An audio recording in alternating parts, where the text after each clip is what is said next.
Welcome everyone. My name is Blair Hill. I'm First Vice President of the Strait Area District Labour Council and also a member of Unifor 972. We regret tonight that people who can't make it. Dwayne McDonald, Councillor District 6. Wilfred Crowdis, President of the Strait Area District Labour Council.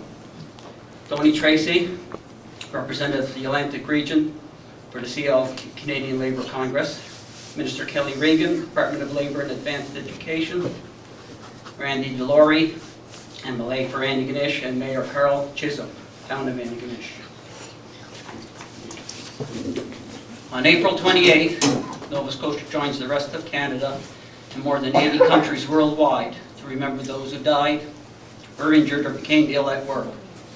The Day of Mourning offers employees and employers the opportunity to publicly renew their commitment to improve health and safety in the workplace.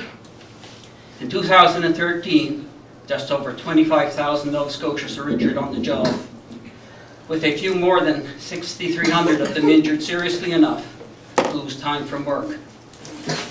Sadly, there were 34 workplace fatalities in Nova Scotia last year. To date, there have been 2 in 2014, not including those who died away from work due to unrecognized or undiagnosed occupational-related illnesses. These numbers are truly tragic because behind the statistics are real people, the mothers and fathers, sisters and brothers, grandparents, friends and co-workers of those who died on the job. All of those people are terribly impacted by the loss of a loved one who went to work and never came home again. And despite the passage of what we call the Westray Act, federal changes to the criminal code in 2004 that allow criminal charges against corporations for negligence causing death, there have been few prosecutions. That has to change in order to stop workplace deaths. That's why here in Nova Scotia, your Labour Council, the Canadian Labour Congress, and its affiliated unions are all working with police, Crown prosecutors, worker safety organizations, law professors, and others to properly use the existing laws. And it's up to the government to insist on safer workplaces by enforcing the law and using criminal prosecution to send the message that employer negligence must end. Sadly, we saw another example of the problem in Burns Lake, British Columbia. A sawmill exploded in 2012, killing 2 and injuring 19. Earlier this year, the BC Justice Branch announced there would be no charges against the owner, only fines. We see this across Canada. Workers lose their lives on the job and the company pays a fine. That is totally unacceptable. It's time governments lived up to their responsibilities, and we intend to force them to do so. So as we mourn those sadly lost to workplace accidents and illnesses, we also commit as a Labour Council to fight for justice and put an end to needless tragedies. It is time for fair and equal treatment before the law for workplace injuries and deaths. I thank you for attending tonight. It means a lot to those who lost a loved one. And now I'd like to have a moment of silence.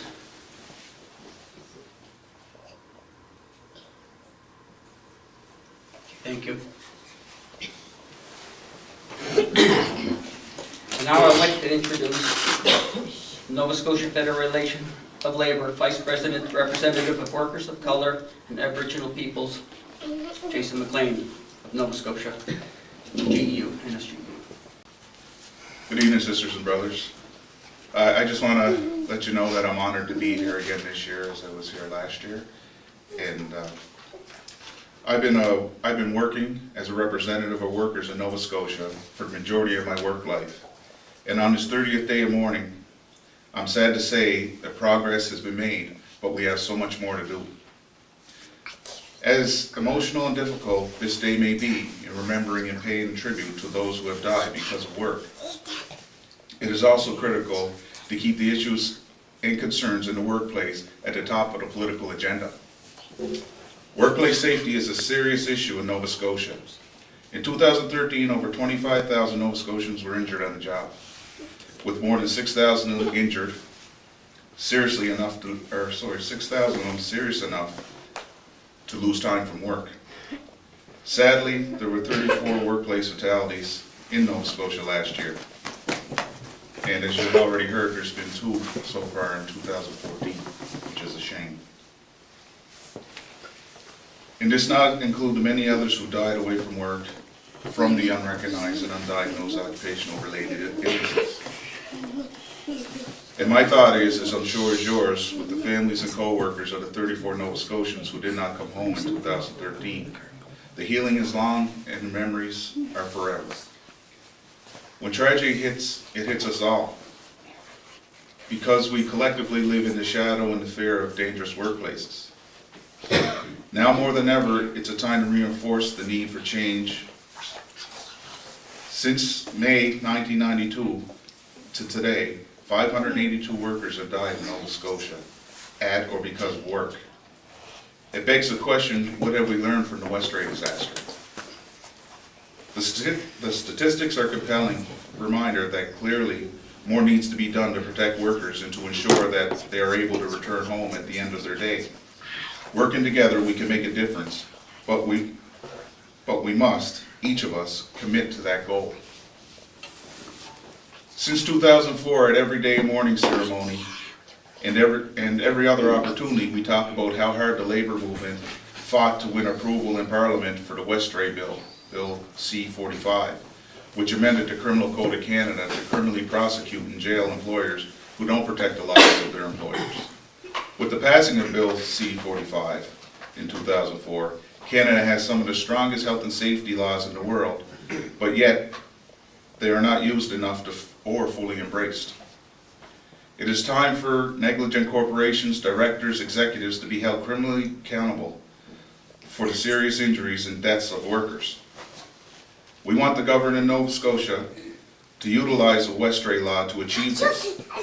It is time to send a strong message to employers that the health and safety of the workers is their top priority. We believe we need special prosecutors appointed and trained in corporate criminal negligence in every province and territory. These special prosecutors must be trained in the field of workplace health and safety and the existing laws and regulations. We also believe that training must be provided to law enforcement officers in the related fields, as they, in most cases, are the first person on the scene of a workplace injury or fatality. The appointment of special prosecutors will demonstrate that governments are prepared to take the deaths of workers seriously and will hold them responsible and accountable. The United Steelworkers have an ongoing campaign to lobby governments to utilize Strait amendments and investigate workplace fatalities through the lens of criminal accountability. Stop the killing, enforce the law is the name of the campaign. But this is not to say nothing is being done or accomplished. Many workplaces have good health and safety programs with joint occupational health and safety committees trained and in place. Workplace stakeholders are working together in conjunction with workers' compensation boards and departments of advanced education and labor. We are pleased to see the hiring of more enforcement staff for the Department of Occupational Health and Safety. Occupational health and safety education in our schools is good, but we need a cultural change overall. A person's life should not be at risk when they are at work. Today we mourn the families of the 34 workers in Nova Scotia who did not come home from work last year, and we gather our resolve to continue our campaign for better and strong enforcement of occupational health and safety legislation. Every workplace death or injury is preventable, and we rededicate ourselves on calling on government at all levels and employers to take far more action to prevent workplace fatalities, to ensure every worker will come home from work safe and injury-free. Awareness, education, and training are critical. The government may have responsibilities to properly enforce health and safety laws in the criminal code, but what we're saying is stop the killing and enforce the law. Thank you.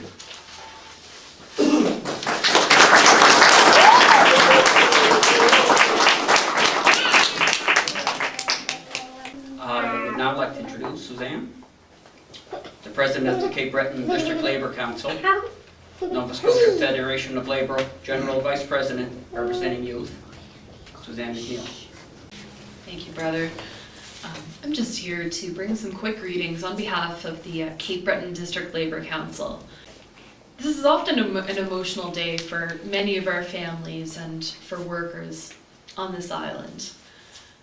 As we contemplate the history of Cape Breton and the history of our organizations themselves, unions really first began to form and take shape around the issue of health and safety in the workplace. It's really one of those issues that is foundational to why we do what we do. Because at the very end of the day, we need to be able to come home safe to our families. It is also a day where we also reflect on the workers who, though they may not have died on the job, that they were injured. They're often a disability. They were made sick through their working conditions and are trying to navigate the various systems that are out there in terms of getting some kind of financial support, in terms of accessing disability pensions. And some of what we do in the labor movement is to try and help those folks navigate the systems the best way we can. Through various injured worker societies, through the Office of the Worker Counselor. One project that started this year is a photo project under the Office of the Worker Counselor. It launched today in Halifax, but it will be making its way around the province.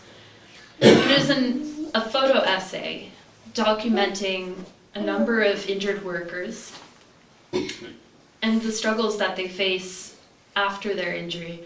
Struggles that are often invisible. You don't hear about them in the news, but they're there. And there are struggles that deserve our consideration and our solidarity. But on this day, I'd like to leave you all with this message that, as we move forward, as we strengthen our commitment to fight on behalf of the families of workers who did not make it home, and those who are living with illness and injury from their workplaces, we renew our commitment to mourn for our dead and to fight for the living.